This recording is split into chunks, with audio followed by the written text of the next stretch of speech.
que a grande diferença desses profissionais ali na prática eram alguns quesitos. Primeiro, eram profissionais de autoconhecimento. Eu estou falando de médico, de enfermeiros, fisioterapeutas, não estou falando só de enfermeiro, mas os profissionais mais respeitados eram os profissionais que tinham autoconhecimento. E eram profissionais que tinham postura profissional e eram profissionais que tinham um poder de liderança na equipe, ou seja, influenciar. Então, eu pude perceber esses três elementos: alto poder de conhecimento, postura profissional e liderança. Nós estamos entrando em um momento se questionando enfermagem EAD. Como é que pode uma graduação ser EAD? Como é que pode um indivíduo que vai lidar com o ser humano, que vai aprender o básico da enfermagem, a aferir os sinais vitais, sentir o calor, o que é uma pele fria, o que é uma pele quente. A instância é muito complicado. Só que a partir do momento que ele tem uma formação, uma graduação totalmente EAD, fica muito complicado a gente pensar em uma pós-graduação EAD, ou seja, que momento que esse indivíduo vai ter contato com o ser humano. Isso é preocupante, né? É preocupante, realmente, ter o conhecimento, ter a habilidade de executar esse conhecimento e ter a atitude de fazer isso. Trabalhando esses três pontos, a gente consegue trabalhar a alta performance, que é justamente você sempre aperfeiçoar esse conhecimento, e quando eu falo disso, eu não estou falando só para o indivíduo, eu estou falando de equipe. Você não pode apenas se desenvolver o teu conhecimento só para você. Sejam muito bem-vindos a mais um Pedcast. Chegamos ao Pedcast 78, segundo Pedcast 2025, gente. E a gente quer realmente que esse 2025 vire a chave de vocês que nos assistem, que nos acompanham aí já no terceiro ano. E hoje o nosso tema é um tema que o pessoal fala bastante, mas tenho certeza que o olhar hoje vai ser diferenciado, que é trabalhar justamente o caminho da alta performance dentro da terapia intensiva. Será que é possível? Será que isso é uma realidade que a gente consegue realmente alcançar? E para falar desse tema com vocês, é alguém que respira alta performance no seu dia a dia já há muitos anos. E eu trouxe aqui para conversar, e eu agradeço muito já de antemão, e essa possibilidade, né, de ser um podcast online que está agora ampliando horizontes para a gente conseguir chegar em pessoas que são muito referências e que não estão localmente aqui próximo de nós, mas que estão, de certa forma, né, indiretamente. É o enfermeiro Rafael Marinho. Enfermeiro Rafael Marinho, muita gente já conhece. Ele é enfermeiro pela Universidade Federal do Maranhão e ele tem um título muito especial. Ele é doutor honoris causa em Ciências da Saúde pela Universidade Emil Brunner World University. É um título honorário de reconhecimento da sua trajetória profissional. Ele é doutorando em Ciências Biomédicas pelo Instituto Universitário Italiano do Rosário, na Argentina, mestre em Ciências da Saúde pela Universidade Federal do Maranhão, especialista em saúde do adulto e do idoso e em cardiologia intensiva. Inclusive, ele é titulado pela ABENT e pela COBEM, que é o Colégio Brasileiro de Enfermeiro em Emergência, e ele tem uma ampla experiência dentro da enfermagem, da terapia intensiva e da emergência. Ele trabalha como intensivista na UTI cardiológica do Hospital Universitário Presidente Dutra, na Universidade Federal do Maranhão, e ele é idealizador da maior plataforma virtual de ensino-aprendizagem sobre práticas clínicas de enfermagem, que é o Nurseflix. Ele já reúne mais de 41 mil alunos, inclusive aí somando as suas redes sociais, mais de 400 mil seguidores. Que honra, hein, professor? Obrigado. Seja muito bem-vindo ao nosso episódio. Obrigado, eu te agradeço desde já pelo convite. Fiquei muito honrado quando você me convidou para estar aqui junto com vocês. E dizer que é muito especial, né? A gente está sempre reunido falando sobre enfermagem, para o público também multiprofissional, principalmente nesse tópico alta performance, que muitas vezes é um tema, né, que muita gente ama e também muita gente odeia, né? Então, acho que vai ser muito legal essa discussão hoje aqui. E desde já te agradeço aí pelo convite também de estar aqui. Eu ainda não falei isso, vou falar aqui no podcast, mas a gente se conhece há pouco tempo, né, Flávia? A gente se conheceu pessoalmente num congresso lá em Foz do Iguaçu, não foi? Foi em Foz, isso. Foz do Iguaçu, e apesar de ter sido muito rápido, Flávia, eu queria te dizer que, I love you, tá? Eu acho que a gente tem muita coisa em comum, assim, em relação a nossos propósitos dentro das nossas profissões. E eu acho que é por isso que eu me enxerguei muito em você, tá? Que legal. Pelas coisas que você vem fazendo, pelos seus planos, enfim, pelas nossas conversas que a gente tem conversado. Eu quero dizer que esse podcast vai ser um sucesso, os seus projetos vão ser um sucesso, porque eu tenho certeza que essa mentalidade aqui leva a gente mais longe. Vamos lá.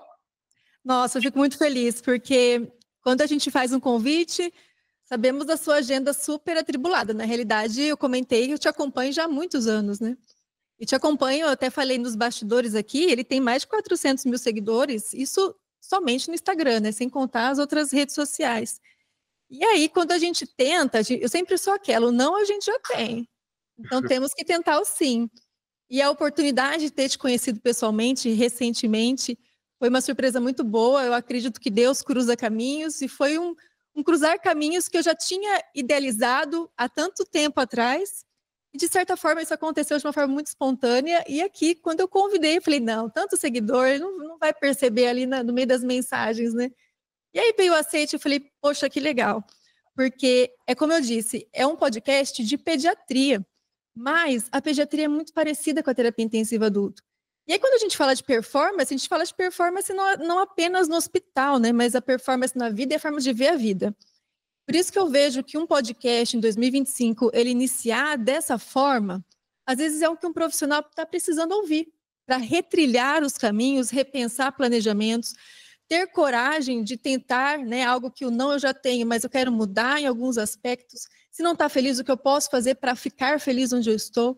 Então, é o que você disse, muita gente coloca, né, alta performance, é uma coisa que todo mundo fala, mas eu queria realmente trazer alguém que vive, mostra isso, e ainda assim é um ser humano, né?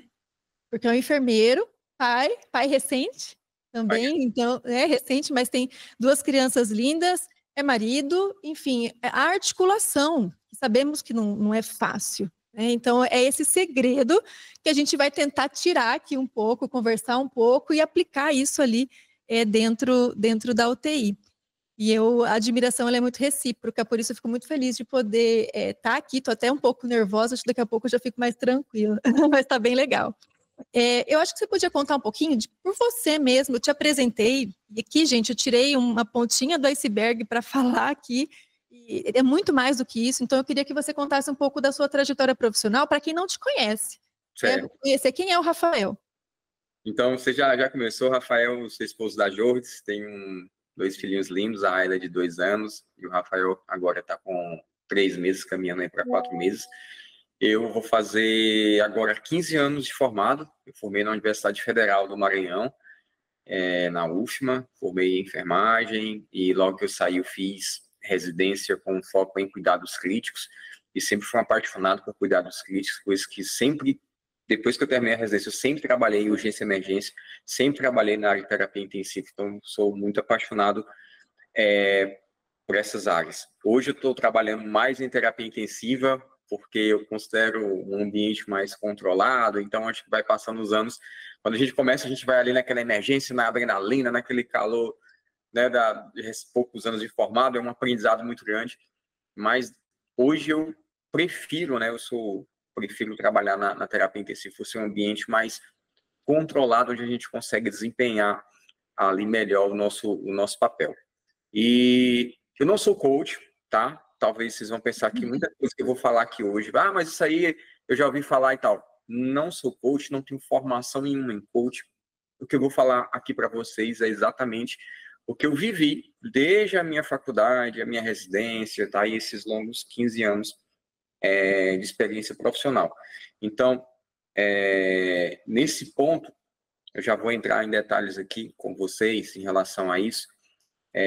Eu sempre tive um pensamento muito positivo em relação à enfermagem. Então, desde a minha faculdade, eu já tinha convívio com pessoas de pensamento muito negativo, né? De falar, inclusive, não faz enfermagem, vai fazer outro curso, esse curso não tem futuro, você não vai se dar bem nesse curso, você não... Enfim, desde familiares a pessoas próximas de mim, inclusive, pasmem, próprios professores, né? Acho assim, de falar o que você está fazendo aqui.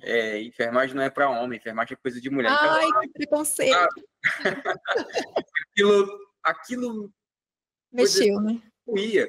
E aconteceu algumas coisas, Flávio, engraçado, que eu vou até contar aqui também, que na formação a gente era muito esquecido, nós homens na enfermagem, pelo menos na minha formação, aconteceu algumas coisas que a gente foi bem esquecido. Uma delas, eu fico, inclusive, contando hoje com meus amigos, a gente fica sorrindo, lembrando que no estágio de obstetrícia, por exemplo, a gente foi trocar de roupa para entrar no centro cirúrgico, e aí a professora falou assim, não, primeiro as mulheres. Aí as mulheres, a gente entrou lá, as meninas entraram numa salinha, trocaram de roupa junto com a professora, aí agora tu vai trocar de roupa. Aí eu fui trocar de roupa, elas simplesmente trancaram a porta e foram pro centro cirúrgico, eu fiquei ficado lá mais ou menos 1 hora dentro de uma sala. Meu Deus! Ou seja, e ela lá no estágio com as meninas, todo mundo esqueceu de mim, né? E aí abandonaram. Passando alguém no corredor, e aí você tá trancado? Eu falei, tô trancado, aí foi atrás com a chave. Enfim, e aí eu cheguei lá 1 hora depois, me perguntaram assim, onde era que tu tava? Que não apareceu, que sumiu, sabe, assim... Ninguém ausência. Eu falei, poxa, eu fiquei muito triste nesse dia. Então, são coisas que aconteceram, né, e que ainda acontecem, que tudo isso foi uma pequena chama, tá?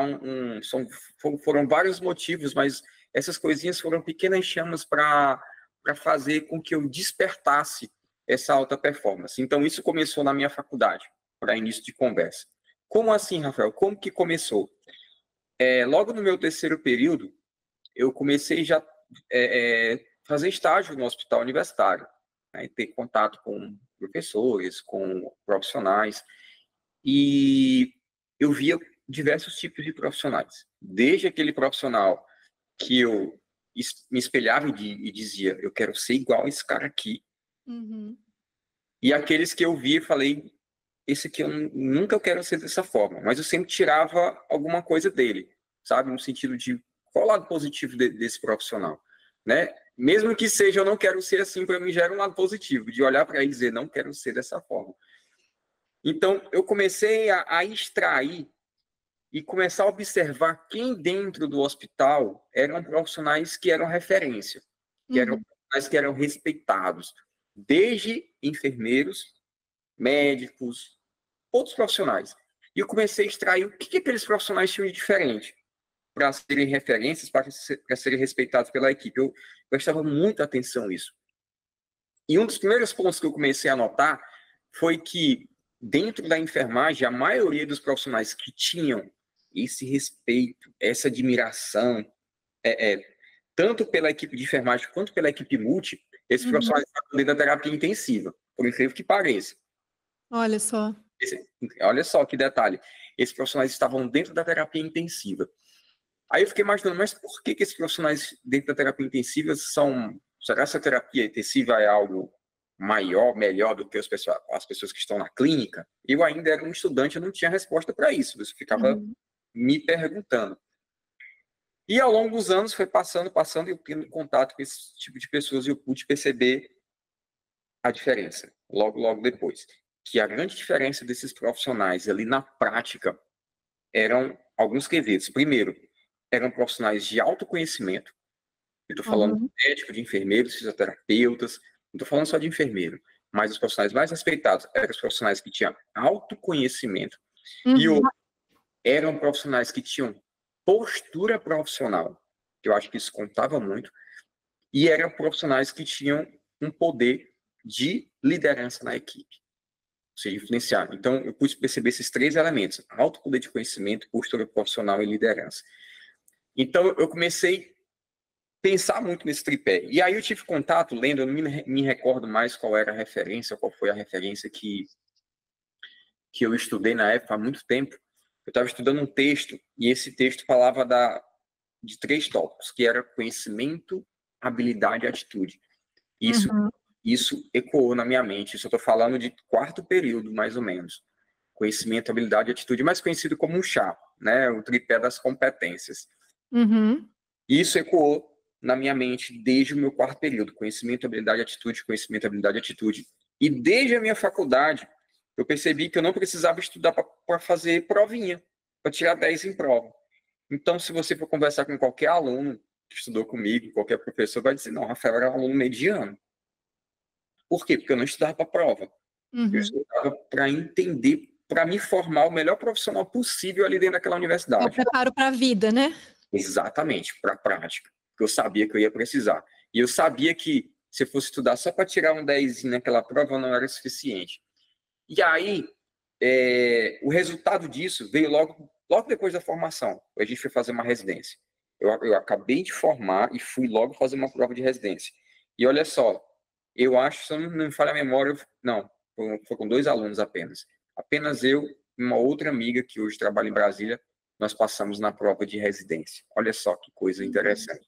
O resto todo da turma, a galera que mais tirava 10, a galera que mais tinha pontuação dentro da universidade não passou na prova de residência. Mas o tripé inicial sobre alta performance começou na minha formação. E tudo isso ocorreu através desse tripé conhecimento, habilidade e atitude, que é uma coisa que eu levo até hoje, e é o tripé do Instituto de Enfermagem Avançada aqui, que eu levo até hoje, conhecimento, habilidade e atitude. Apesar desse tripé das competências não ser de minha autoria, né? Não fui eu que inventei isso, mas é algo que eu trago para a minha vida profissional até hoje, é algo que eu trago para tudo que eu faço, e é algo que eu falo também para os meus alunos. Você sabe que você pontuou uma coisa que eu concordo muito, é o estudar para a vida. A gente tem que se preparar para a vida. E hoje eu dou aula também, né? E muitas vezes eu estou ministrando conteúdo, isso aconteceu ontem, particularmente, e era sobre medicação infantil. Então, se você for parar para pensar, medicação infantil é uma coisa que é muito detalhe. E eu fui jorrada de perguntas se ia cair na prova, como ia cair na prova, né? E como isso seria cobrado na prova. E aí a gente realmente traz essas reflexões, porque é muito mais do que a prova. Em que outro momento esse aluno ele vai ter para se preparar teoricamente com a ajuda de um professor ali? Depois ele vai cair para a vida, ele pode aprender de diversas formas e nem sempre ele vai aprender da forma certa. Né? Pode aprender com alguns detalhes que às vezes pode inclusive acarretar risco à criança. E essa questão do despertar, tanto para você, né, e veio a informação da residência também, eu fiz residência também, minha residência foi em saúde da criança. A residência, ela coloca a gente à prova de fogo para formar esse profissional que ainda é aluno, mas já é profissional, e eu vejo, nós temos residência, elas são colocadas em teste, né, é um teste de postura, é um teste de iniciativa, é um teste de tolerância, porque a gente sabe que o ambiente hospitalar também tem as suas dificuldades. Se você fosse trazer, né, você traz esse tripé que realmente ele é essencial. Se a gente colocar dentro dos parâmetros pessoais, algumas pessoas têm isso de forma intrínseca. Elas têm essa habilidade, essa liderança, essa comunicação, essa iniciativa. Outras, elas estão um pouco atrás, quando a gente pensa nesses quesitos, mas a gente quer desenvolver. Que habilidades profissionais que a gente pensa em performar, que você considera essencial, eu preciso desenvolver. Se eu não tenho isso intrinsecamente em mim, como que eu posso conseguir desenvolver isso? E em que momento? O despertar, a gente falou, graduação. Inclusive, a gente tem muitos graduandos que nos ouvem. Então, ó, já pega essa dica, gente. Graduação, se você ainda está dormindo no ponto, já desperta aí, porque realmente é um ponto que, inclusive nos estágios, as pessoas te observam. Como você está vestido, como você se comporta, como você fala, qual que é a sua ética, se você está escorado ou não numa parede, né? Então, como que a gente traz essa habilidade profissional? Como que você enxerga isso? Perfeito. É interessante falar essa questão sobre graduação e quem já está graduado, porque esse detalhe, apesar de eu ter despertado na graduação, a qualquer momento, é momento de você despertar.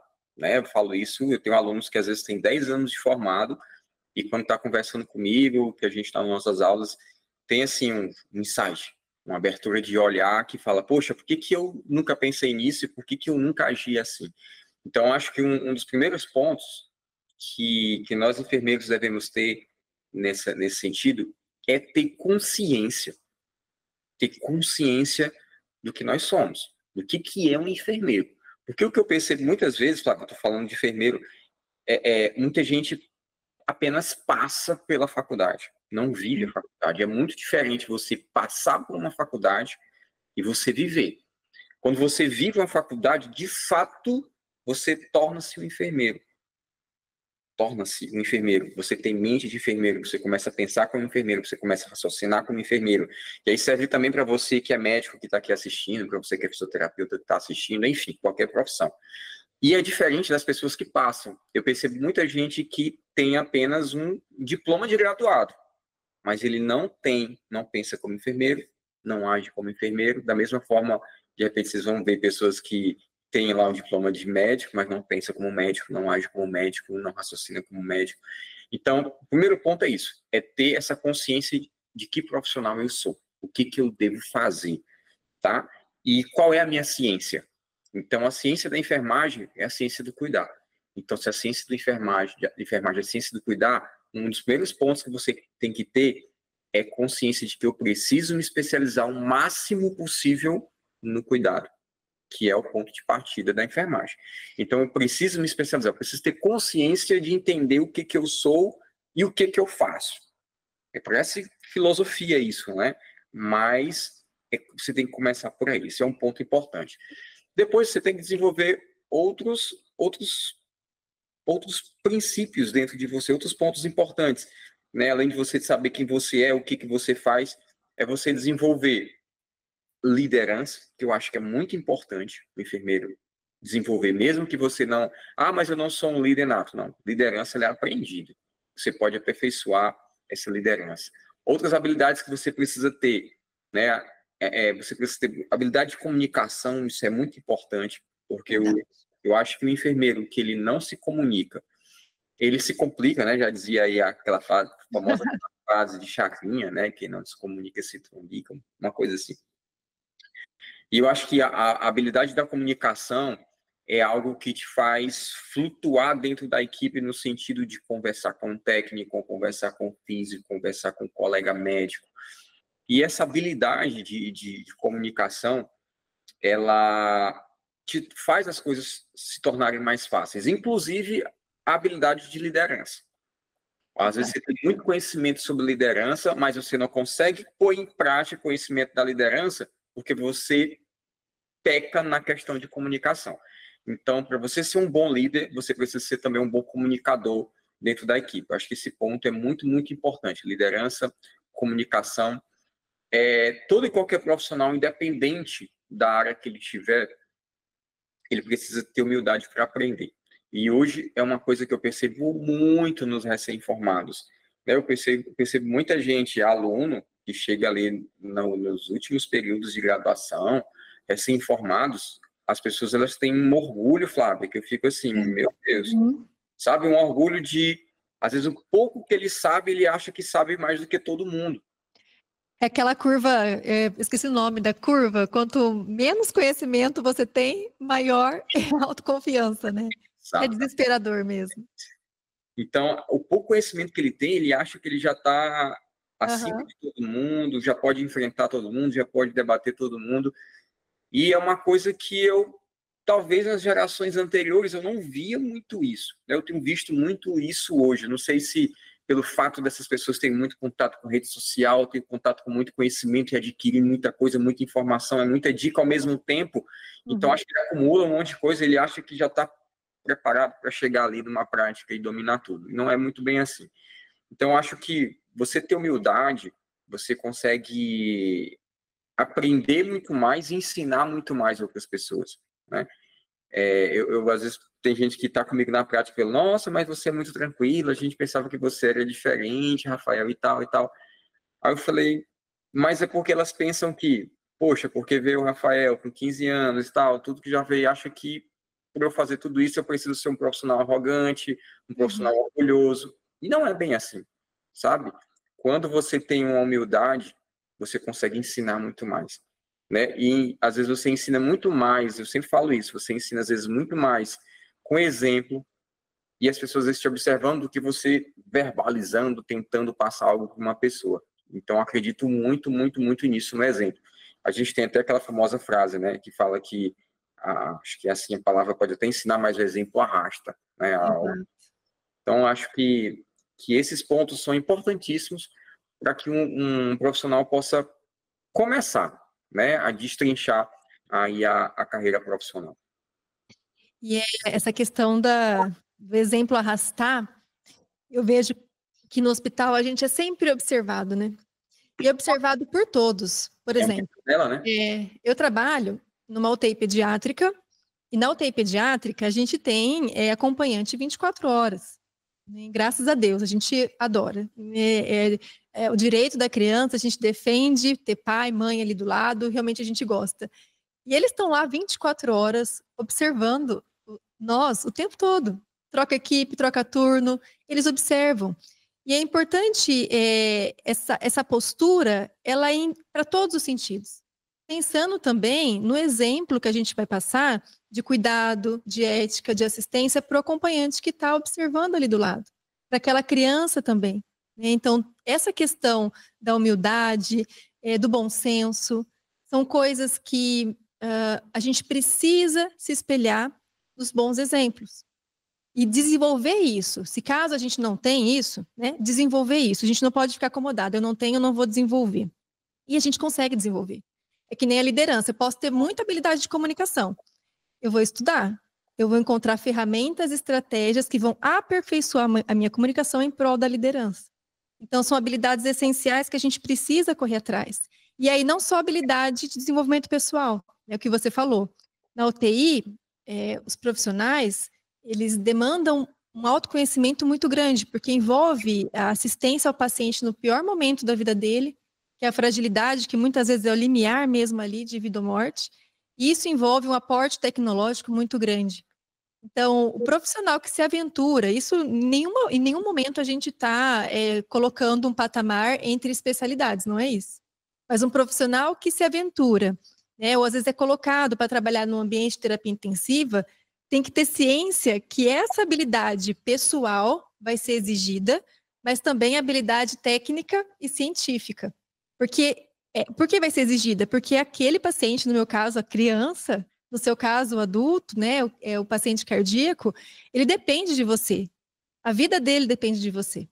Então, essas habilidades técnicas, como que você observa isso dentro da nossa formação? Porque a faculdade, a gente tem lá algumas universidades 4 anos, outras 5 anos, e a gente sabe que não é o suficiente para formar um profissional, para ele sair habilitado, por mais que eu tenha um internato, né? A gente tem, ele não vai conseguir sair habilitado em desenvolvimento interprofissional, interpessoal, e também com todas as necessidades de uma habilidade técnica e científica. E como que você vê isso? A gente vê muitos profissionais chegando na UTI, às vezes sem experiência nenhuma, porque, sei lá, o turnover é grande, não tem funcionário. Como que a gente encara isso no nosso dia a dia? Né? Não sei qual é a realidade que você trabalha nesse sentido, se tem muita rotatividade, enfim, essas habilidades técnicas que também é importante. Perfeito. E Flávio, eu acho, partindo do princípio de formação, eu me preocupo muito, que eu acho que nos últimos, vamos botar aí, de 10 a 20 anos, eu acho que a enfermagem evoluiu muito, né? Nossa enfermagem evoluiu muito no conhecimento, mas ao mesmo tempo que a enfermagem evoluiu muito, a nossa formação, em algum ponto, ela piorou, tá? Em que sentido? Vamos pensar aqui, em que sentido você está falando, Rafael? Eu formei em Universidade Federal e meu curso de enfermagem é um curso integral. Eu estudava de manhã, de tarde, eu tinha aula às 7h30 da manhã, às vezes eu tinha aula até 18 horas, 17h30. E eu estudava de manhã e de tarde. E ao longo desse tempo eu comecei a observar o quê? Eu comecei a observar cursos de enfermagem formando e se desmembrando. Ah, agora o curso vai ser só de manhã.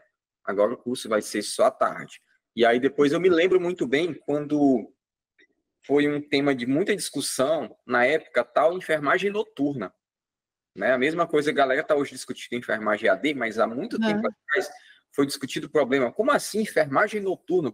Soava muito estranho. Como que o indivíduo vai estudar à noite, sendo que o curso é integral, manhã e de tarde? Então, as faculdades, no intuito de visão de lucro, eu fiz até uma palestra uma vez sobre isso no Conselho Regional, na abertura da Semana de Enfermagem do Conselho Regional, sobre isso, né? Uma visão trazendo vários dados, vários gráficos do governo, do COFEN, enfim, sobre isso. Como que caminhou a enfermagem nos últimos anos? E era isso. A enfermagem foi se desmembrando e reduzindo a carga horária de formação, tá? A carga horária de formação, ela foi diminuída, ela foi reduzida.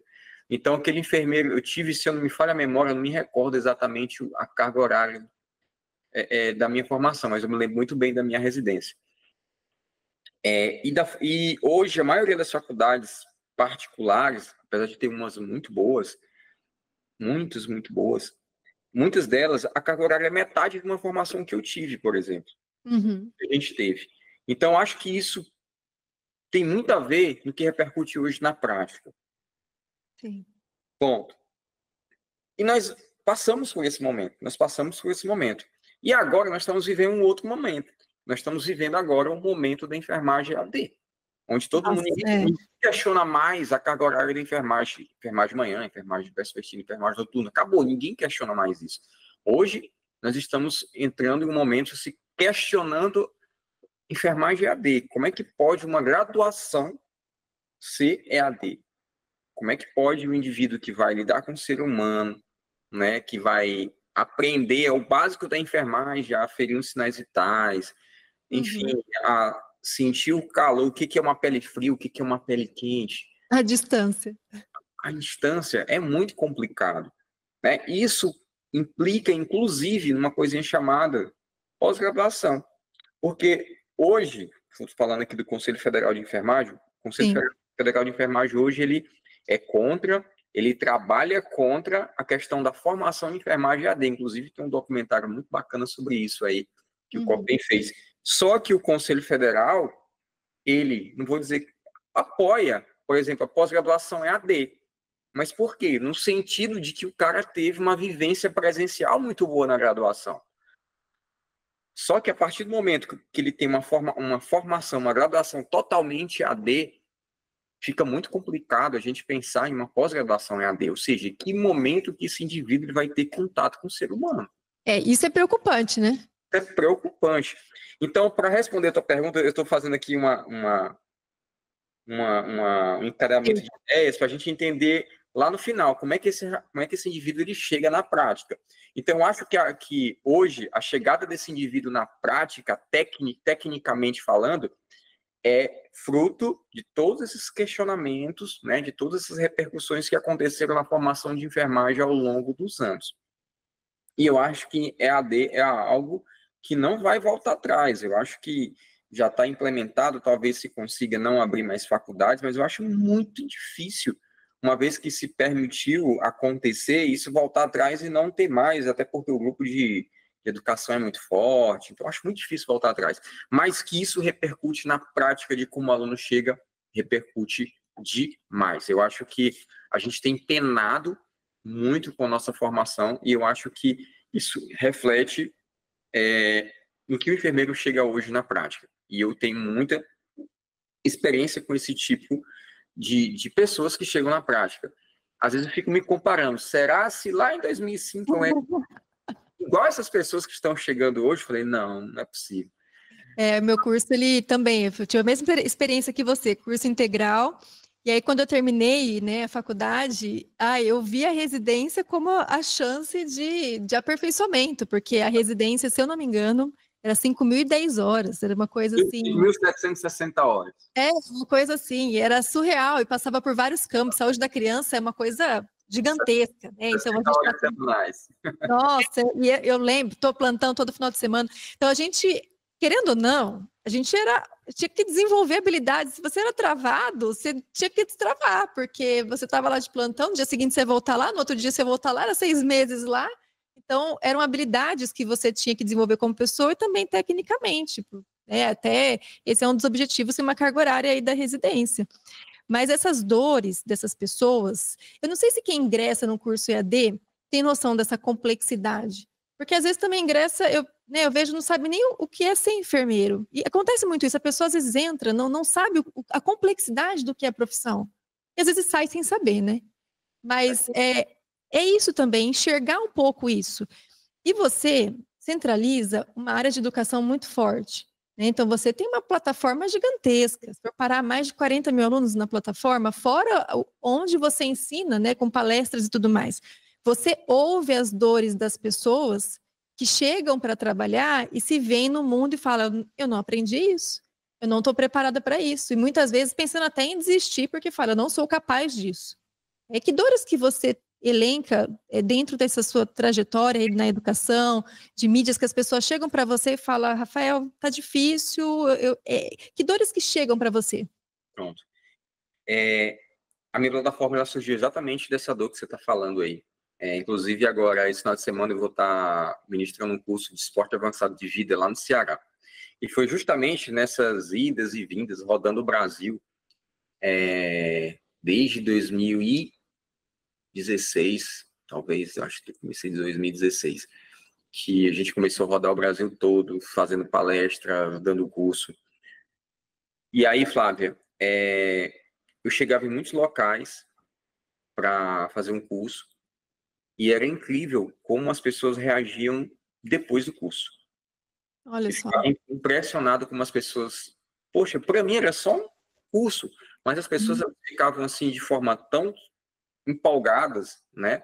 Tão transformadas por aquele conteúdo, e era conteúdo, vamos dizer assim, alguns básicos, alguns mais avançados, né? Muito conteúdo técnico, conteúdo de reanimação cardiopulmonar, ventilação mecânica, emergências cardiológicas, emergências respiratórias, que é o que eu trabalho no meu dia a dia. E aí as pessoas falavam assim, professor, vem novamente aqui, volta novamente aqui, eu quero fazer outro curso com você. E quando a gente divulgava, às vezes, isso em redes sociais, eu tinha, às vezes, aquele cara lá do interior do Amazonas, lá do interior do Piauí, lá de outros estados do Sul, enfim, pessoas do Brasil todo que pensavam, poxa, vem aqui.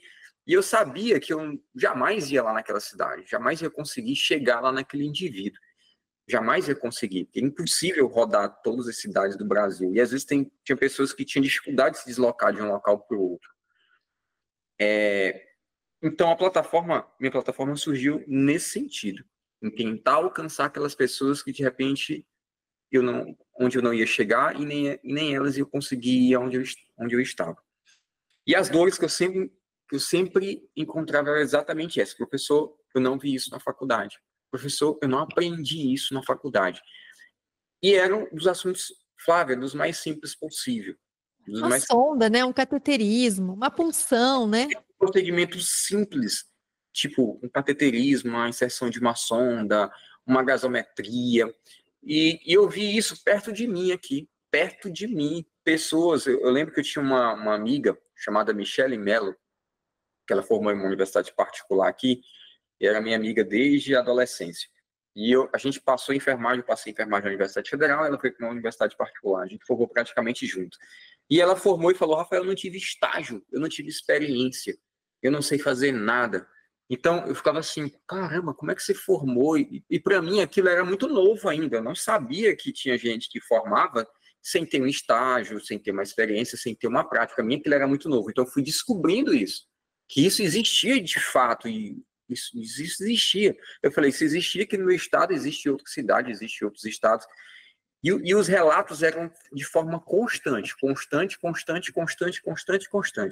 Então, quanto mais eu andava a nível de Brasil, quanto mais congressos eu ia, quanto mais cursos eu fazia por aí, mais eu tinha esse tipo de relato. E aí foi exatamente desse tipo de dor, que eu pensei, falei, não, tenho que fazer algo para tentar ajudar, para tentar alcançar essas pessoas. Talvez não vai ser da forma que eu gostaria, de forma presencial, mas eu vou tentar trazer o máximo ela possível para dentro de uma realidade prática. Uhum. Foi daí que eu considero que eu inovei uma forma de ensino online, né? Que até então, a forma de ensino online era a pessoa aqui falando, blá, blá, blá, blá, blá. Não, eu tentei trazer simulação online. Né? Faz muito tempo já, né? Foi 2017, 2018. Então, eu trouxe uma simulação online para ensinar as pessoas dessa forma, para que aquelas pessoas que não teve uma prática, não viu como executar determinado procedimento, né, somente leu lá de repente no protocolo, faça isso, faça aquilo, mas, poxa, estou lendo, mas não estou entendendo como é que faz. Então, a forma de trazer esse ensinamento online, isso ajudou muita gente, né? Eu acho que eu consegui ajudar muita gente nesse sentido, com essa dor de não ter visto, de não ter aprendido, E a partir do momento que ele aprende e que ele vê que é possível, e isso é muito legal, isso é uma parte que, assim, não tem preço, Flávia, para mim, não tem preço. Às vezes o aluno, ele assiste lá, de repente, uma aula de gasometria, ele assiste lá uma aula de punção arterial, e ele vai lá para a prática dele, executa, né, consegue fazer, e ele fala, professor, eu consegui funcionar uma artéria, eu consegui fazer a gasometria. Então, isso é muito, muito legal, sabe? Isso é o que, assim, nos dá mais força, nos dá mais chama de continuar esse projeto. Muito bom. Então, se a gente for trazer, né, habilidades pessoais, a gente elencou várias bem importantes aqui, que inclui muito um alto nível de conhecimento, né, a postura, a questão de exercer a liderança, a questão da habilidade técnica, que a gente traz aí o aperfeiçoamento. Então, se a gente não tem a base, estou pensando naquele profissional para performar, se a base não te forneceu isso por N motivos, né, às vezes até poderia fornecer, mas a sua inexperiência naquele momento, talvez a sua percepção ou falta de percepção da magnitude do que é ser enfermeiro ainda era muito limitada, e você entra para o campo de guerra lá e você vê que, poxa, eu preciso ir. Performar é ter humildade de falar, não, eu preciso estudar, né, eu preciso correr atrás. Eu acho que isso é um ponto da performance que você trouxe muito bem, a questão da humildade. Quem não é humilde não vai conseguir aprender. E aprender, a gente trabalha, existem várias formas de aprendizado, né? Pode aprender com um colega, pode aprender com uma leitura, pode aprender na plataforma, mas precisa se movimentar, porque o conhecimento ele não vai cair por osmose, por mais que a gente gostaria, né, que as coisas fossem relém na pessoa, já vem por osmose, mas isso é um trabalho que é só você, gente, é só você que vai fazer por você, não tem jeito. Sentar na cadeira e falar, é agora, é com você. E até isso, por mais que você tenha um curso destrinchado, se a pessoa não estiver pronta para absorver aquilo com vontade, não vai performar, não é? Exatamente. E às vezes é difícil você falar de alta performance para pessoas que não têm sequer uma base. É. Muito difícil você falar de alta performance, então você precisa primeiro formar uma base de conhecimento dessas pessoas, né, para que depois a gente consiga trabalhar alta performance. O que é alta performance que eu trabalho com os meus alunos no dia a dia? A gente repete, bate na mesma tecla, fala para eles, de alta performance é você trabalhar justamente nesse tripé, conhecimento, habilidade e atitude. É isso que eu trago para eles. Eu vou te dar um exemplo muito simples, Flávio. Eu tenho muitas pessoas, eu conheço muitas pessoas, eu já vivi isso e já percebi, muitas pessoas que têm conhecimento. Uhum. Ela tem um conhecimento. Só que às vezes falta para ela o quê? Uma habilidade, ou seja, a execução desse conhecimento. Que é o que a gente estava falando agora há pouco, de pessoas que têm, por exemplo, o conhecimento de liderança, mas não conseguem pôr em prática porque ela não tem comunicação. Então, eu sei que tem muita gente que tem conhecimento e às vezes sai da faculdade com muito conhecimento, mas ela tem um problema de execução. Alguma coisa ela barra, alguma coisa, às vezes é até mentalmente travada, ela não consegue executar. Então, tem muita gente que tem esse problema de habilidade. E eu tenho pessoas que têm o conhecimento, que têm habilidade, mas às vezes não têm a atitude de pôr isso em prática. Uhum. Isso a gente vê muito. Por exemplo, eu sei que tem profissional que sabe que mobilização de paciente previne lesão por pressão, por exemplo. Todo mundo sabe que mudar de decúbito previne lesão por pressão. Agora, por que o bendito não vai e muda o paciente? Você está entendendo? Ele tem o conhecimento que ele tem que mudar o paciente de decúbito, mas falta para ele a consciência, o entendimento de ter a atitude de fazer isso. E eu acho que é isso que a gente consegue juntar e travar tudo isso, em realmente ter o conhecimento, ter a habilidade de executar esse conhecimento e ter a atitude de fazer isso. Então, acho que trabalhando esses 3 pontos, a gente consegue trabalhar alta performance, que é justamente você sempre aperfeiçoar esse conhecimento, e quando eu falo disso, eu não estou falando só para o indivíduo, eu estou falando de equipe, que você não pode apenas se desenvolver o teu conhecimento só para você, não adianta eu ser o melhor enfermeiro do mundo, eu tenho conhecimento, se eu chego lá, eu não compartilho isso com minha equipe, e eu não trabalho para que minha equipe desempenhe em alta performance, porque não adianta eu, Rafael, querer fazer alta performance se minha equipe não está fazendo. Se minha equipe de técnico não está em alta performance, não adianta, eu não consigo levar um plantão sozinho. Não dá.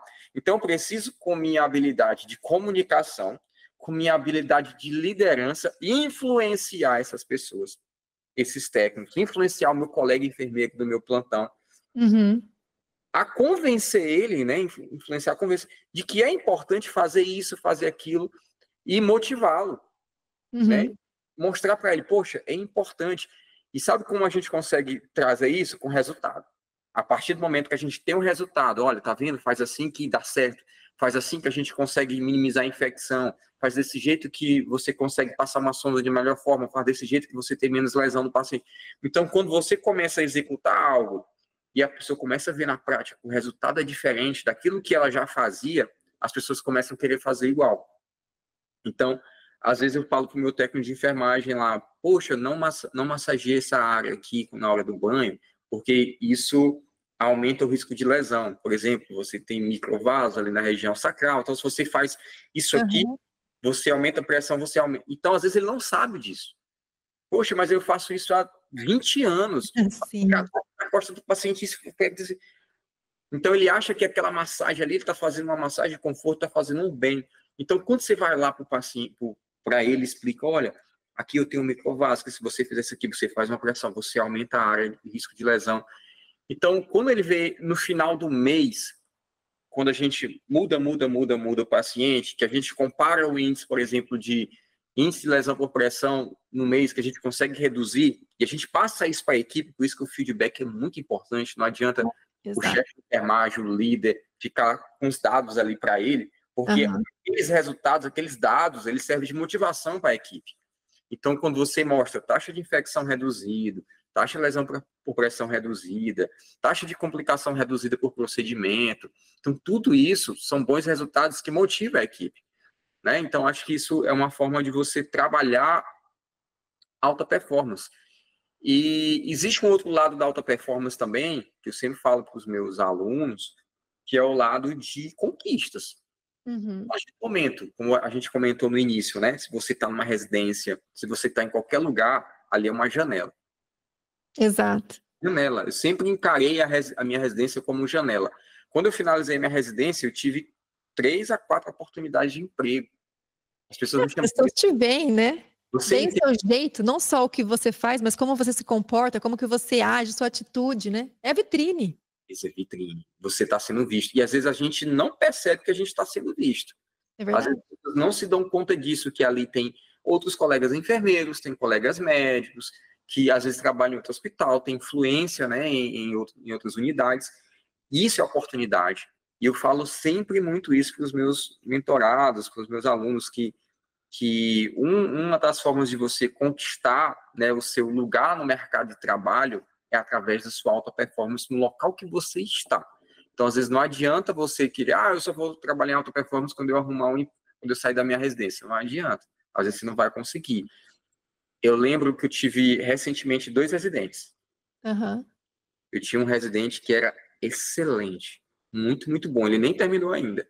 Terminou ainda. Ele está finalizando agora em março, né? Acaba a residência agora em março. E aí eu tive contato de uma coordenadora de enfermagem no hospital particular, que falou, Rafael, eu estou precisando de enfermeiro de terapia intensiva. Eu falei, eu tenho um cara certo para você. Olha só, já começa a ir empregado. Entendeu? Eu falei, não vai te dar problema. Indiquei ele. E eu lembro que há 2 anos atrás teve uma ala. Olha só. Só dava nó no plantão e tal, aquela coisa toda. Queima, né? Quando chegou, foi pedir oportunidade para a gente.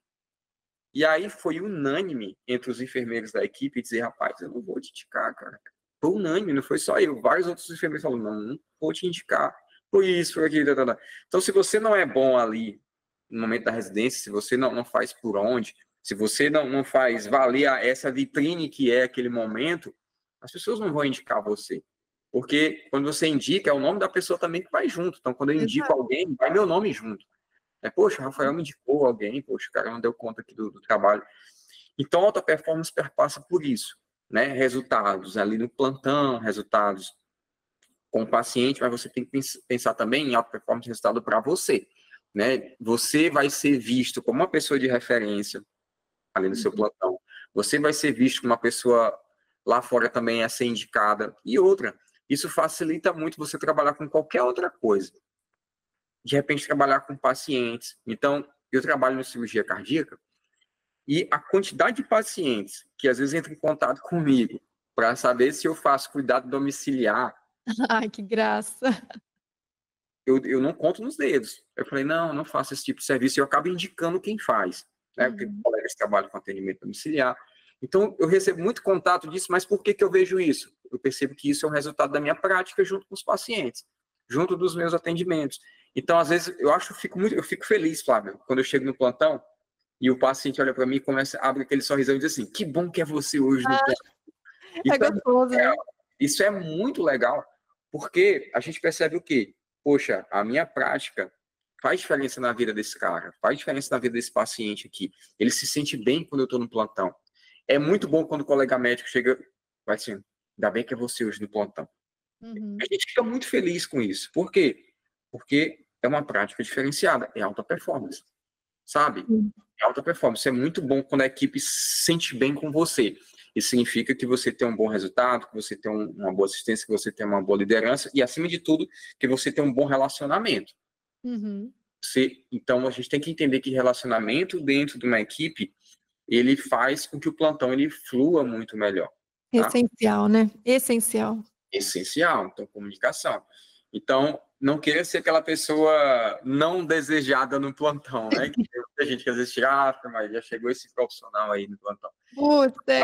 Que alta performance perpassa por isso também. Tem mais 2 pontos que eu ainda vou querer, né, trabalhar com você. Um eu já vou falar, aproveitar. Você trouxe o exemplo desse profissional que às vezes está achando que está ajudando, mas de certa forma ele pode estar atrapalhando mesmo. E aí isso está linkado com uma coisa que eu vejo que é uma barreira. Por mais que estamos avançando, né? Que é a tal da famosa prática baseada em evidência. Tem gente que dói até o ouvido, né? Quando fala, mas é a realidade. O conhecimento, ele é cíclico, ele muda num raio de luz, é surreal. Se eu fosse contar quantas coisas que eu aprendi na faculdade e que hoje, assim, imagina, não se faz, é muita coisa. E buscar isso exige também que o profissional saiba onde buscar, no que confiar. E isso a gente está sempre falando, Rafael, em vários episódios. Prática baseada em evidência, prática baseada... Por quê? O espírito da alta performance, eu vejo, é a dúvida. É a dúvida que move um pesquisador, mas é a dúvida também que move a pessoa que quer o melhor. Será que não tem um outro caminho que seja melhor? Será que ainda é assim? Será que não tem um produto que se comparou e que tem um benefício, uma posição, enfim, é a curiosidade. A gente tem que manter viva a nossa curiosidade e atrelada a nossa curiosidade, a nossa iniciativa de buscar a resposta para ela. Perfeito. E aí existe uma barreira, seja uma barreira de letramento em saúde, que eu não sei, sabe, mas ou um preconceito ainda, dependendo do local, porque Brasil, eu falo até que o Brasil é um modelo tardio polarizado, né? A gente fala porque as regiões são tão diferentes entre si, que são realidades muito diferentes. E muitas populações com perfis e oportunidades diferentes. Como que a gente consegue quebrar essa barreira de levar para o enfermeiro da ponta a famosa prática baseada em evidência? Perfeito. Eu vou te dar um exemplo aqui que eu acho que eu falei isso em algum lugar, não lembro.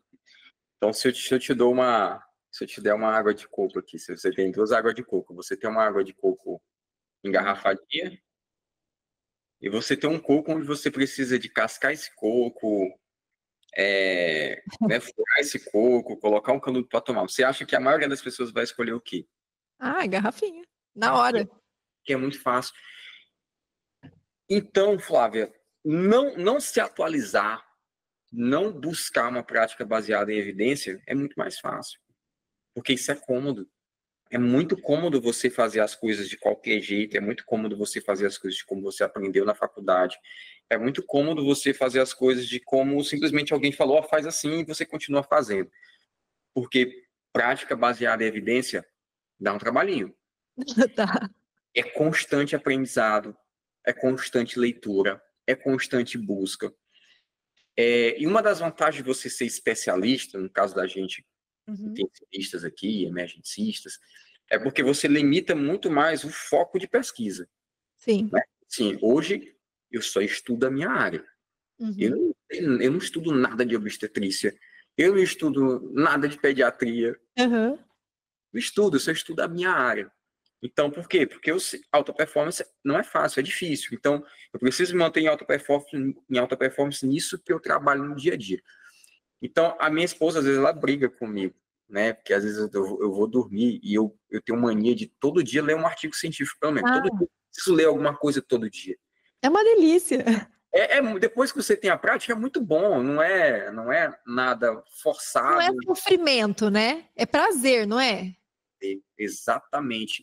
E engraçado que as dúvidas diárias, né, que você tem, é exatamente o que você falou agora, os questionamentos sobre a nossa prática, a nossa atuação, faz com que você busque isso, né, diariamente. E às vezes eu vou dormir, eu tô um pouco sem sono, não deixo eu vou pesquisar algo aqui, eu vou lá no PubMed, pesquisar coisa, fico lendo alguma coisa em inglês, às vezes eu traduzo para ficar mais fácil ali, enfim. Então, buscar isso é um pouco mais difícil. E eu acho que os profissionais, eles precisam, primeiro, eles têm dificuldade. O que eu percebo nos meus alunos, Flávia, eles não sabem nem onde buscar. Esse é o grande problema. Exato. Por mais que às vezes você tenha lá na faculdade disciplina de metodologia científica, enfim. Eles não estão maduros para isso ainda. Então, a coisa que eu acho, que eu percebo que eles têm mais dificuldade é saber onde buscar. E eles têm muita dificuldade, como você falou, a questão de letramento, de entender, né? Às vezes de ler uma coisa e extrair aquilo para a prática. Isso tem muita dificuldade. E outra coisa é entender níveis de evidência, que eu acho que é um ponto também que a gente tem que bater de muita importância, sobre níveis de evidência. Né? Às vezes tem esse estudo aqui que diz uma coisa, mas tem um estudo aqui de baixíssima evidência, nível de evidência que fala outra coisa. Aí, mas esse aqui fala isso. Você tem aqui um estudo clínico randomizado falando uma coisa, e você tem uma revisão de literatura feita por um acadêmico de enfermagem em algum congresso no Brasil. Você tem um estudo aqui... Tem uma Ferrari... eu amo Fusca, tá, gente? Mas aí se tem uma Ferrari ou um Fusquinha, mas eu amo Fusca. Mas... Entendeu? E às vezes a pessoa ela quer questionar, não, mas se isso aqui está falando, eu vou fazer isso aqui. Então, para ela é muito difícil, porque às vezes ela escolhe fazer isso, porque é o jeito que ela já faz. Então, às vezes, eu tenho muita resistência de mudança. Eu percebo que as pessoas têm muita resistência de mudança. E, às vezes, a mudança é algo tão sutil, é algo tão simples. Eu vou te dar um exemplo. Pressão arterial invasiva. Já tem diversas evidências que mostram que a gente não usa mais heparina, por exemplo, na bolsa pressurizadora. Muita. E tempo já. Muito, eu estou falando algo simples. Só que muita gente ainda faz. E aí nós temos evidências já mostrando, né, de não fazer isso. E aí eu vou te dar um exemplo, às vezes as pessoas falam, mas qual é o estudo que diz para não fazer? Poxa, tem vários estudos mostrando. E às vezes é muito mais fácil a pessoa não ir atrás, às vezes ela não vai atrás, mas ela questiona um aluno dizendo, onde é que você viu isso? Eu tenho vários alunos que dizem assim, poxa, professor, o meu coordenador lá disse que o que você falou não existe. Ele falou que não tem estudos. Eu falei, ele já pesquisou algum estudo? Não, ele não foi nem atrás, porque ele só fala, não existe nenhum estudo. Então, isso é um ponto, e eu vou até acrescentar. A pessoa que dilata, na lata assim, fala, não é assim. O mínimo que o ser humano tem que fazer, peraí que eu preciso então dar uma pesquisada melhor, vamos avaliar. O mínimo, né? É o mínimo. Não é? E às vezes você tem que falar, não, mostra aqui para ele, mostra esse link, mostra esse outro estudo aqui para ele. E às vezes o pior, e eu acho que o pior é isso, mesmo lendo, eles falam o seguinte, sabe o que é? Eles não entendem o que é uma evidência, eles não entendem o que é o papel de um conselho federal, eles falam assim, não, mas não tem nenhuma resolução do conselho de enfermagem. Eu falei isso com o episódio do professor Wesley, que saiu hoje. Dói demais, entendeu? Somos resoluções dependentes, é desesperador. Olha, eu inventei, viu? Resoluções dependentes. Então, ele comentou, somos resoluções dependentes. Eu falei, gente, e realmente é isso. Porque parece que o ser humano depende só disso, né? Eu comecei a usar esse termo há alguns anos atrás nas minhas redes sociais, sobre resolução dependente. Resolução dependente, eu aprendi semana passada. E eu me recordo, eu estava no congresso da Bench e eu palestrei sobre ultrassom. Né? Eu acho que eu fui uma das primeiras pessoas a falar de ultrassom na prática de enfermagem, no congresso em 2017. Olha só. Faz tempo.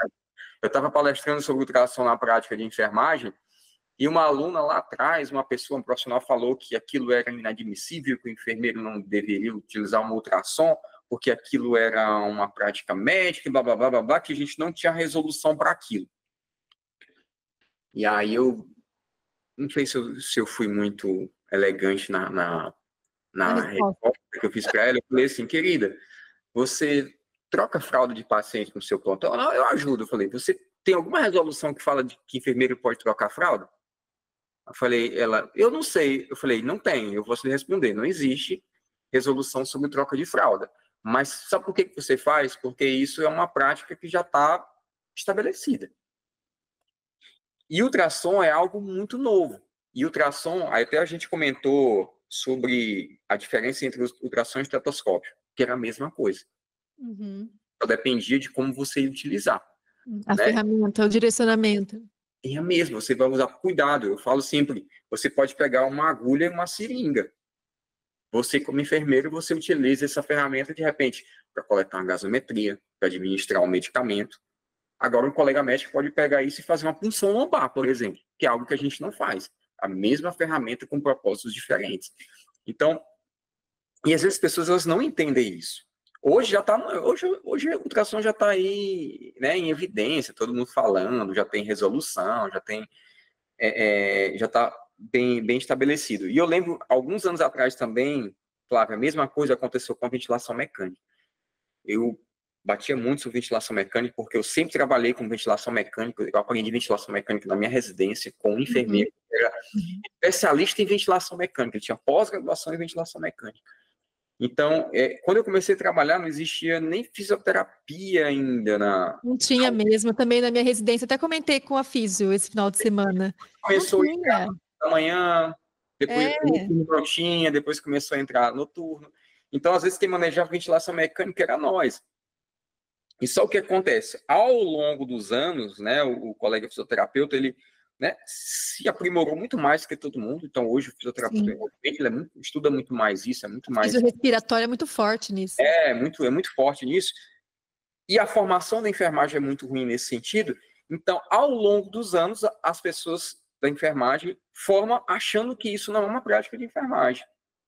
Isso é engraçado a gente falar nisso. Porque... se você pega os enfermeiros mais antigos, eles têm essa consciência de que é uma prática de enfermagem. Agora, os atuais, os recém-formados, eles não incorporam isso como uma prática de enfermagem. Eles não veem isso mais como uma prática. Meio que não é ensinado, às vezes não é ensinado, e às vezes não é nem comentado isso para ele. E onde que eu quero chegar em relação a isso? É que a coisa precisa ser trabalhada desde a graduação, né? Assim como ultrassom, assim como a ventilação mecânica. E muita gente acha que precisa de uma resolução. E eu lembro que essa resolução mecânica, ela saiu na época de ventilação mecânica, ela saiu na época do Covid. Eu pessoalmente falei com o presidente do COFEM na época, o Dr. Manuel Neres, e falei, olha, precisamos de uma resolução. E aí um grupo de profissionais, que foi eu, Melquiades Ramalho, Renata Pinheiro, teve um grupo que a gente se juntou e a gente escreveu a resolução de ventilação mecânica a ser publicada, então, pelo Conselho Federal de Enfermagem. Só que as pessoas têm que entender que a coisa não passou a ser prática de enfermagem depois que foi publicada uma resolução. É isso que as pessoas às vezes não entendem, né? As pessoas são resoluções dependentes, não é que aquela prática passou a ser permitida. Não, ela foi apenas reconhecida, vamos dizer assim, pelo Conselho. Então, eu acho que as pessoas precisam aprender a diferenciar o que é resolução, o que é uma evidência, o que são níveis de evidência, como buscar isso para que você possa alcançar, então, uma alta performance. Porque a alta performance no plantão, ela depende desse aperfeiçoamento que você vai buscar. Tá? Ela depende diretamente disso. Perfeito. E aí, tem um outro ponto também, por exemplo, a gente está permeando, né, pessoal, várias esferas aí que a gente pode performar e que a alta performance vem um conjunto harmonioso de todas elas, que é um desafio, e a prática vai te levando a isso. Um outro ponto que, para quem trabalha em terapia intensiva, é a questão do gerenciamento da ansiedade e do estresse. Então, muitas vezes eu estou indo para UTI, mas, sei lá, às vezes durante um procedimento, um acadêmico, um residente, né, que está na UTI, vai pegar a primeira parada, ele sente o impacto ali do estresse do momento, o gerenciamento do estresse. Como que você enxerga a alta performance dentro desse gerenciamento? Porque aqui envolve também o autocontrole, né, que é aquela coisa de você conseguir ir além de você, porque eu tenho uma pessoa numa situação de risco de vida que está precisando de você. E como que a gente consegue gerenciar esse estresse do autocontrole e também o estresse da sobrecarga, né? Porque é isso também, se a gente escolhe trabalhar no ambiente de terapia intensiva, é um setor fechado, é alarme, é fadiga de alarme, é muitos e muitos problemas. Isso é fato, então a gente tem que gerenciar muitas coisas, problemas relacionados a várias esferas. Então, por isso que hoje até tem que ter o coordenador, tem que ter o rotineiro, para delimitar melhor esses papéis aí, para não sobrecarregar, por exemplo, o enfermeiro que está ali, né, no gerenciamento direto da assistência ali, ou o enfermeiro assistencial. Então, é o estresse do autocontrole perante uma situação difícil, e também o estresse do fato de ser um ambiente difícil, né? Não é todo mundo que gosta de terapia intensiva, e graças a Deus que a gente tem particularidades, né? As pessoas têm afinidades diferentes aí. Como que você enxerga esse gerenciamento? Perfeito.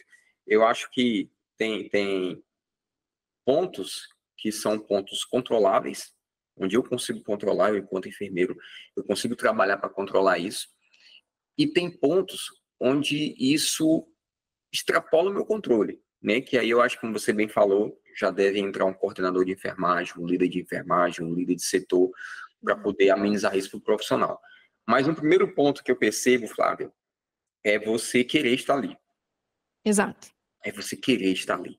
Porque eu já tive contato com muita gente que está em ambiente de terapia intensiva, mas tem pavor de terapia intensiva, não gosta de terapia intensiva, às vezes está ali simplesmente porque foi colocado.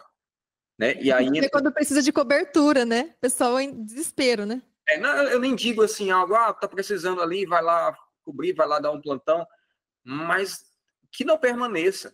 Se aquilo não é um ambiente, eu acho que isso é uma falha na nossa gestão, eu acho isso uma falha de gestão, quando você coloca um profissional que não tem vamos dizer assim, ele não tem o perfil de estar em uma unidade de terapia intensiva, você deixar ele em um ambiente de terapia intensiva. A partir do momento que ele relata que não gosta, relata que não é um ambiente que ele se sente bem, não é um ambiente onde ele vai performar bem, você como gestor e líder, você não deve deixar um profissional como esse lá.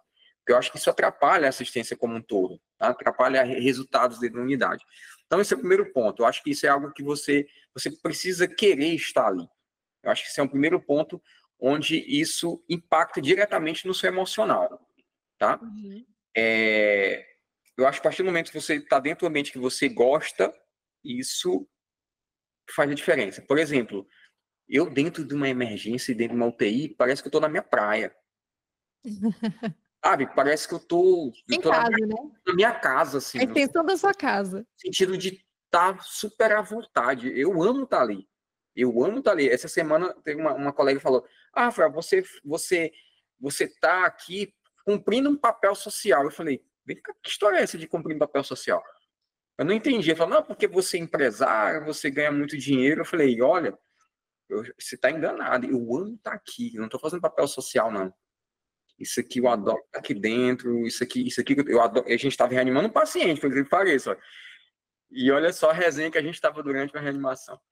Eu falei, isso aqui é minha praia. Isso aqui eu faço com o maior prazer. Isso aqui eu tenho um domínio tão grande de estar ali naquele ambiente, de estar fazendo o que eu faço, e aquilo acaba não sendo, vamos dizer, algo pesado para mim, Flávia. Acaba sendo algo que eu me sinto bem em fazer. É o que toda vez que eu saio do plantão é aquela sensação de leveza, né? Não é peso, é leveza. Sim, poxa, cumpri meu papel, salvei alguém, né? Eu fiz algo que realmente fez a diferença. Então, eu saio super bem e eu chego contando em casa, eu fiz isso, tal, o paciente evoluiu dessa forma, eu tomei essa conduta e tal. Então, eu acho fantástico isso. Para mim, é um ambiente onde eu estou na minha casa, eu estou na minha praia. Eu acho que esse ponto emocional, esse ponto ele influencia muito no psicológico, no emocional da pessoa. Tá num ambiente onde você gostaria de estar. E eu trabalho em um ambiente onde eu sempre quis. E eu não falei aqui no podcast ainda, Flávia, nesse ponto, que eu trabalho hoje em uma unidade onde quando eu era residente, eu olhava assim e via muito distante, porque a UTI onde eu trabalho antes era considerada a UTI das estrelas, sabe? Só trabalhava os maiores enfermeiros do hospital, os melhores enfermeiros da cidade, era uma equipe intocável, sabe? Uhum. E em 2014 eu recebi o convite de trabalhar junto com eles, eu nem acreditei. Eu lembro que eu entrava no meu hospital, eu parava o carro no estacionamento, eu ficava orando, agradecendo a Deus por estar trabalhando naquele local. Eu estava trabalhando em Brasília, eu estava em Brasília, eu passei em 2 concursos da EBSER, no concurso do Hospital Universitário de Brasília e aqui. E eu não ia voltar para São Luís. Só que eu tinha um sonho de trabalhar naquela UTI, junto com aquela equipe, ó. E aí, quando eu recebi o convite, eu falei, meu Deus, me chamaram para trabalhar naquela equipe. Eu falei, eu quero trabalhar lá. Então, eu voltei, trabalhava na emergência lá do Hospital Universitário, e voltei para trabalhar aqui na UTI cardiológica de São Luís. E foi um sonho realizado, né? Enfim. Que delícia, né? Isso é gratificante. Isso é gratificante. E aí, outro ponto, né? Falando de gostar de trabalhar onde você gostaria de trabalhar, outro ponto que eu acho que é muito importante, eu vou trazer a realidade dos meus alunos, né? Vários diversos alunos falando isso, é sobre segurança. Eu percebo que quando você não tem segurança em executar algo, em estar em um ambiente, isso gera para você algumas coisas. Pavor, medo, né? Isso gera um sentimento ruim, gera um estresse no profissional. Uhum. E detalhe, você se cansa mais, Flávia. Uhum. O que eu ensino muito para meus alunos? Sistematizar atendimento. Então, quando você não tem o conhecimento, eu percebo muitas vezes em colegas novatos que entram para trabalhar comigo, eles ficam perdidos, rodando, fazendo tudo que alguém te pede. E aí ele faz uma coisa, alguém pede, ele faz outra. E no final do plantão, ele não consegue estruturar uma assistência, porque ele só ficou fazendo coisas que foram solicitadas para ele, e ele começava uma coisa e não terminava, começava uma coisa e não terminava. E ele até fazia uma coisa no paciente, depois fazia uma coisa em outro paciente, e no final ele não olhava ninguém, ele não atendia direito ninguém. Então, quando você entende como atender, como sistematizar um atendimento, isso traz leveza para o teu plantão. Por quê? Porque você começa a fazer as coisas de forma mais objetiva, mais rápida. No final, isso fica mais leve o teu plantão. Você sobra mais tempo para você fazer outras coisas no plantão. Então, eu percebo que quando você tem o conhecimento e você tem a segurança de fazer o que você está fazendo, isso te traz, vamos dizer assim, sentimentos bons. Tá? Uhum. E isso acho que acaba impactando menos no seu emocional, menos no seu psicológico. Eu lembro de uma colega, na época do Covid, que ela estava desesperada, que ela Uhum. disse que não tinha condição de trabalhar em UTI, porque ela nunca tinha pisado em uma UTI, e ela estava assim, apavorada pelo fato de ela ter que trabalhar em uma UTI Covid. Aí eu Uhum. falei, calma, relaxa teu coração, tá? Aí eu pedi para ela colocar ela nos plantões na mesma escala que eu. Você vai trabalhar, você vai ficar na mesma escala. E eu fui uma das pessoas que fiz o treinamento com todo o hospital, né? Treinei todo mundo, desde a parte de oxigenoterapia, de ventilação, mobilização do paciente COVID, pronação. Então, a parte de COVID a gente fez um treinamento muito, muito legal para eles, monitorização. Então, aquilo já foi um alívio. Então, eu percebi que com essa coisa do Covid, com essa experiência do Covid, que a gente conseguiu diminuir muito a ansiedade das pessoas. É verdade. Conhecimento. As pessoas, elas não sabiam o que esperar. E a partir do momento que a gente colocou uma simulação, as experiências, que a gente colocou o que ela ia encontrar na prática, isso diminuiu mais aquele nível de ansiedade, sabe? Aquele medo de encontrar algo desconhecido. E na prática, que a gente começou a acompanhar mais de perto as pessoas que não tinham experiência em UTI, eram alguns profissionais que vinham da clínica, vamos dizer, eu acho que um mês foi o suficiente para eles se adaptarem.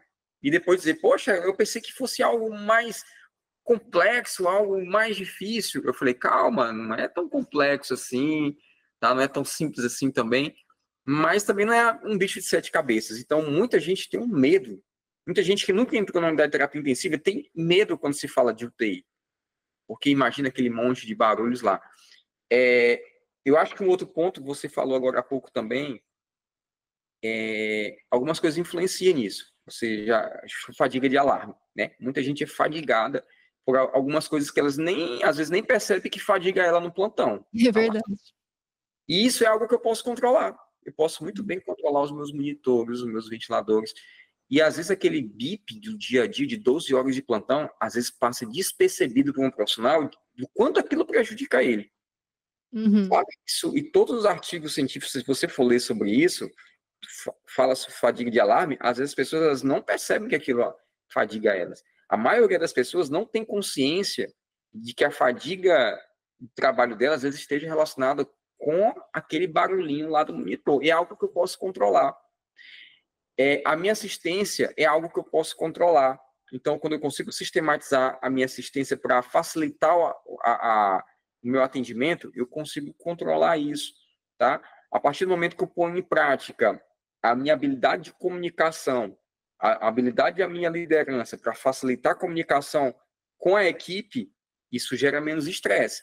Porque o que eu percebo também, Flávia? Eu percebo muito isso na prática. Eu tenho colegas que inclusive, saíram recente de trabalhar na terapia intensiva por questão de relacionamento com outros profissionais. Sim. Sabe? Percebo o quê? Problema de comunicação. Problema de comunicação.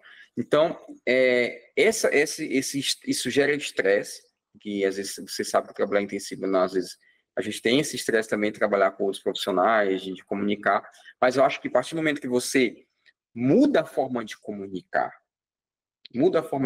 com esses profissionais, isso dá menos estresse para você, tá?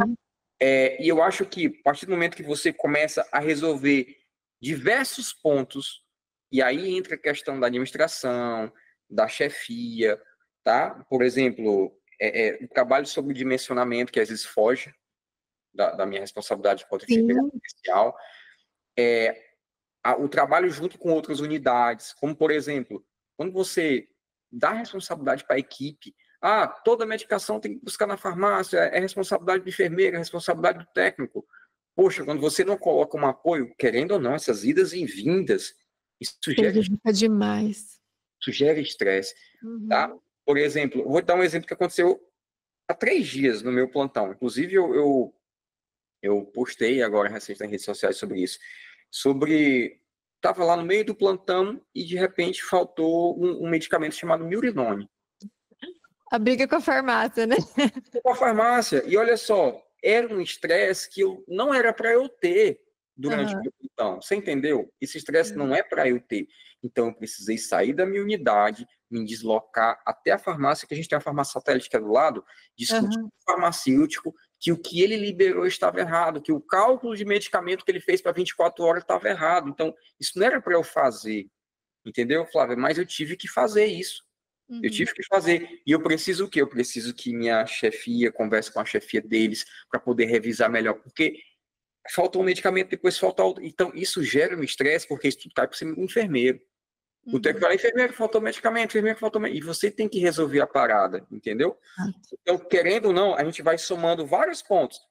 Barulhinho de monitor, falta de comunicação, estresse com a equipe, esses detalhes com a farmácia, são coisas que a falta de habilidade de um profissional atender.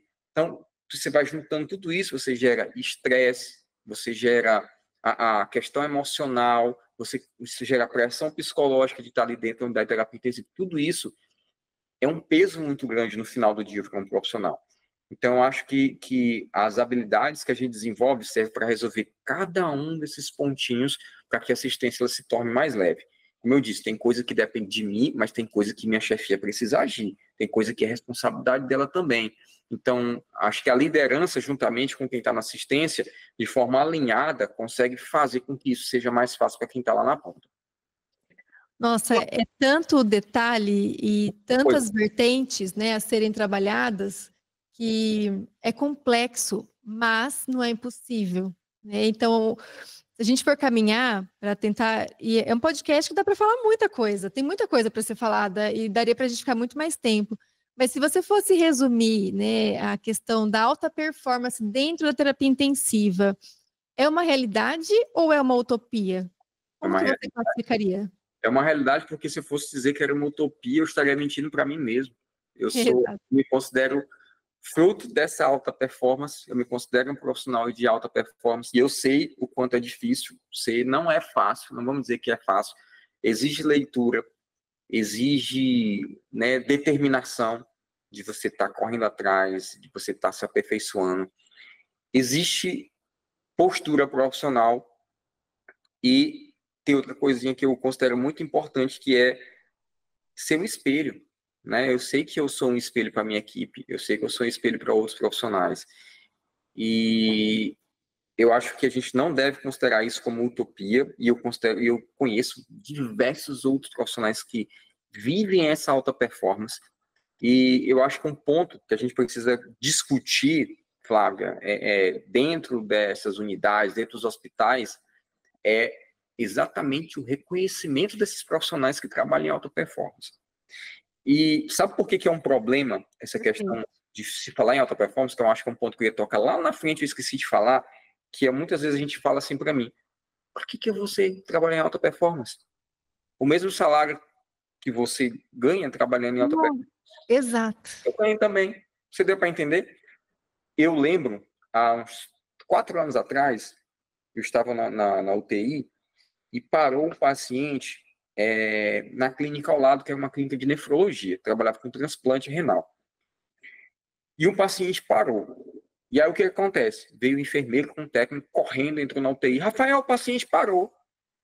Aí eu saí correndo da minha UTI. Eu cheguei lá, realmente o paciente estava parado, não estava nem monitorizado, nada, Flávia, nada. Meu Deus. E aí o que acontece? Monitorizei o paciente, que não monitorizei, o paciente estava em uma, eu não lembro se era uma fibrilação ventricular, um ataque cardiovascular, não me lembro mais. Eu só sei que eu peguei, vou chocar o paciente, liguei o ventilador, desfilei o paciente, vamos lá reanimar, pego o dispositivo, bolsa, válvula, máscara, ventila aqui. Eu sei que em 2 minutos o paciente retornou. Aí eu falei, chama o colega médico lá, que era o médico que estava no meu plantão, chama ele lá, vem aqui. Quando ele chegou, o paciente já estava reanimado, a gente já tinha feito a primeira dose de adrenalina, a gente já tinha reanimado o paciente, a gente só entubou e a gente acabou levando esse paciente para a minha UTI.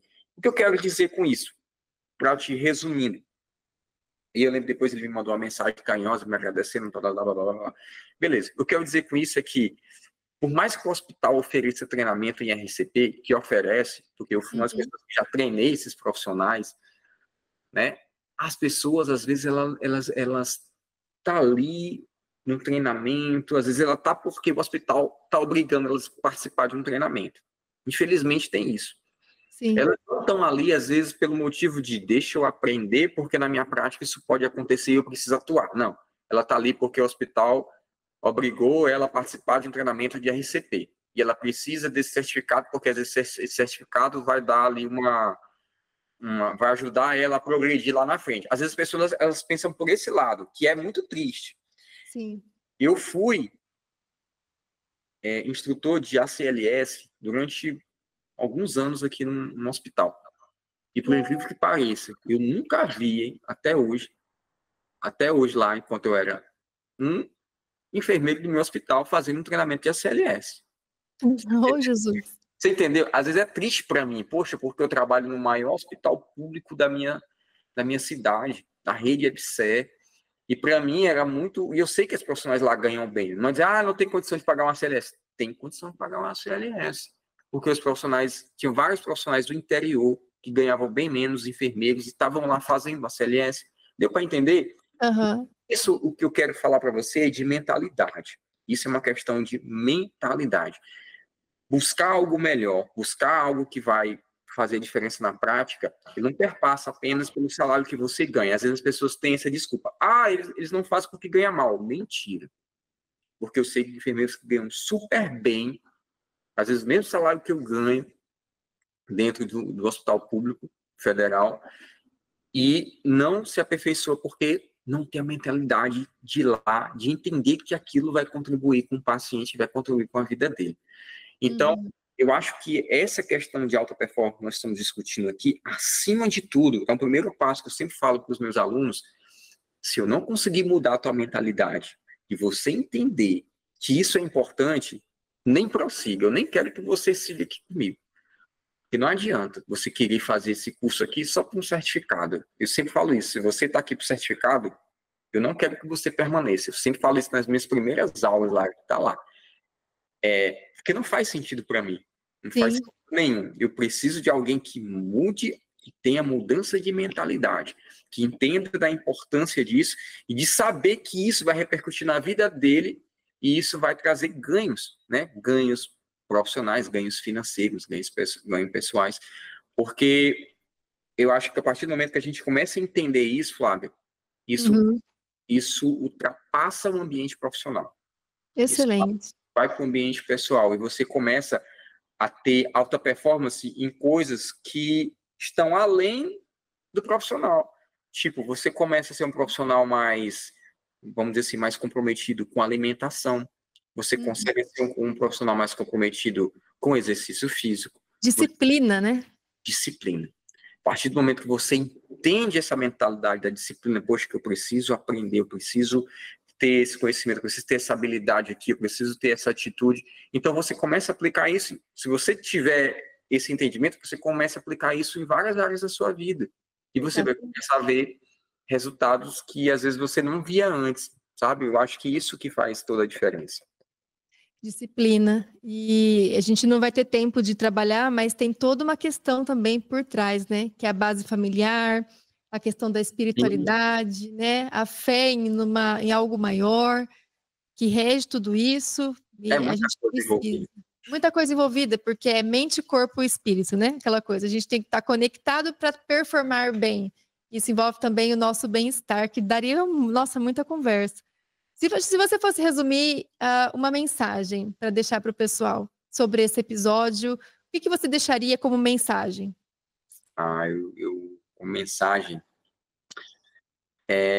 eu diria para as pessoas que não desistir, que vale muito a pena, de que no caminho da enfermagem, vou falar aqui para enfermeiros que estão assistindo, para acadêmicos, de que na minha caminhada muitas pessoas opinaram para que eu desistisse de ser enfermeiro, mas eu vi na enfermagem uma profissão luz, uma profissão humana, uma profissão inigualável, sabe, diferente de qualquer outra profissão, algo que eu poderia não apenas ajudar outras pessoas, mas crescer como ser humano. Eu acho que a enfermagem me ensinou muito como ser humano, como pessoa.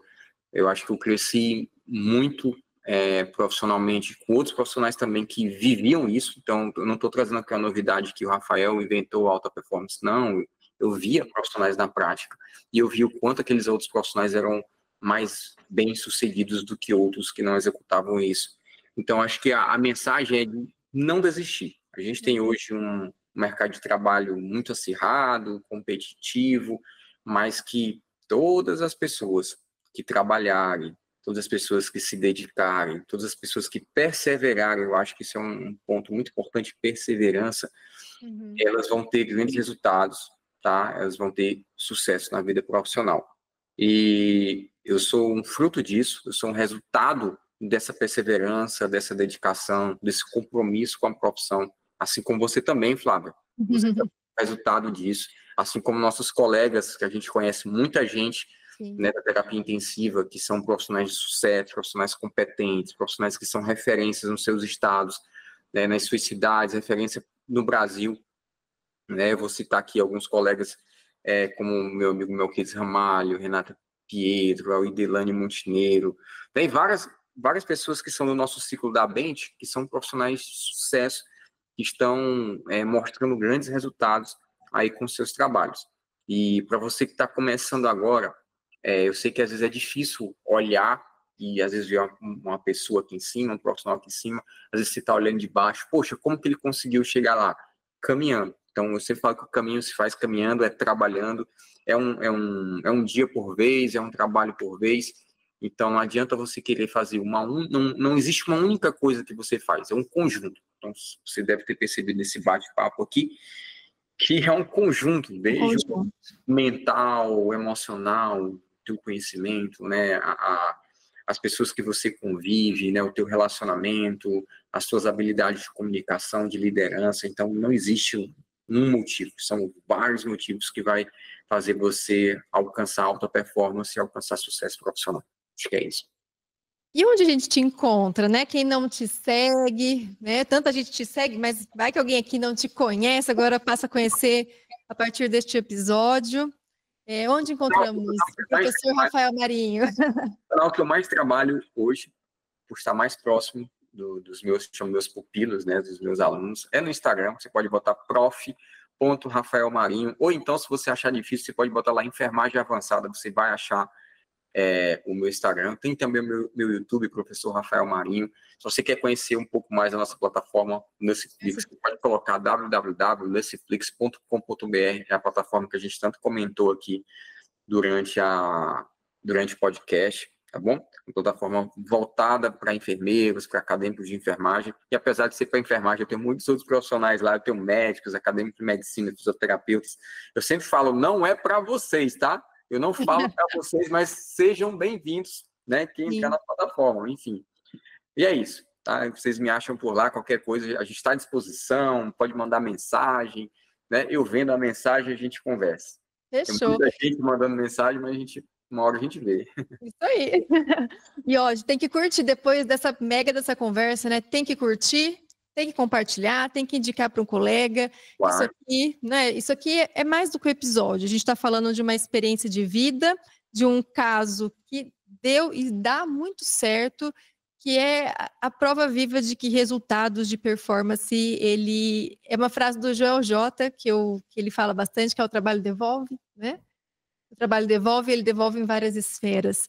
Então, assistam com muito carinho, compartilhem para aquele colega que está precisando de uma virada de chave, está precisando ouvir de outras pessoas, às vezes você está falando e ele não te ouve, então compartilha, porque é uma forma de a gente virar essa chave ainda em 2025, um ano de decisões, né? Um ano ainda longo pela frente, e a gente pode fazer a diferença em tantos aspectos. Eu agradeço imensamente, professor, por ter aceitado, mesmo até, eu lembro o podcast de pediatria, mas é o que eu falo, isso são habilidades, conhecimento, habilidade e atitude, anotei aqui, conhecimento, habilidade e atitude, que todo profissional precisa ter, independente se ele está dentro do hospital, se ele está na atenção primária, né, se ele está na atenção pré-hospitalar, são coisas inerentes que vão destacar o processo de trabalho qualificado em prol da assistência do paciente. A gente sempre fala que a gente estuda para isso, para o paciente. Né? Eu quero deixar um convite também, Flávia, para as pessoas que vão assistir aqui. No dia 12 e 13 de setembro, lá em São Paulo, a gente vai ter um evento chamado Plantão X. É justamente um evento focado em mentalidade, em alta performance. Inclusive, você vai estar lá, né, Flávia? Estarei lá. Lá junto com a gente também, então vai ser um evento espetacular. Você que quer ter uma virada de chave aí na sua profissão, você que é enfermeiro, um evento focado, voltado para enfermeiros, né, acadêmicos de enfermagem. Procure depois aí Plantão X, procure nas nossas redes sociais, procure no Instagram Plantão X, vocês vão achar, vocês vão entender um pouquinho do que foi o evento passado e do que vai ser esse evento em 2025, que vai ser muito melhor do que a primeira edição. Surreal. Muito obrigada, professor, por esse tempo com a gente, viu? Valeu, Flavinha. Beijo, tamo junto. Beijo.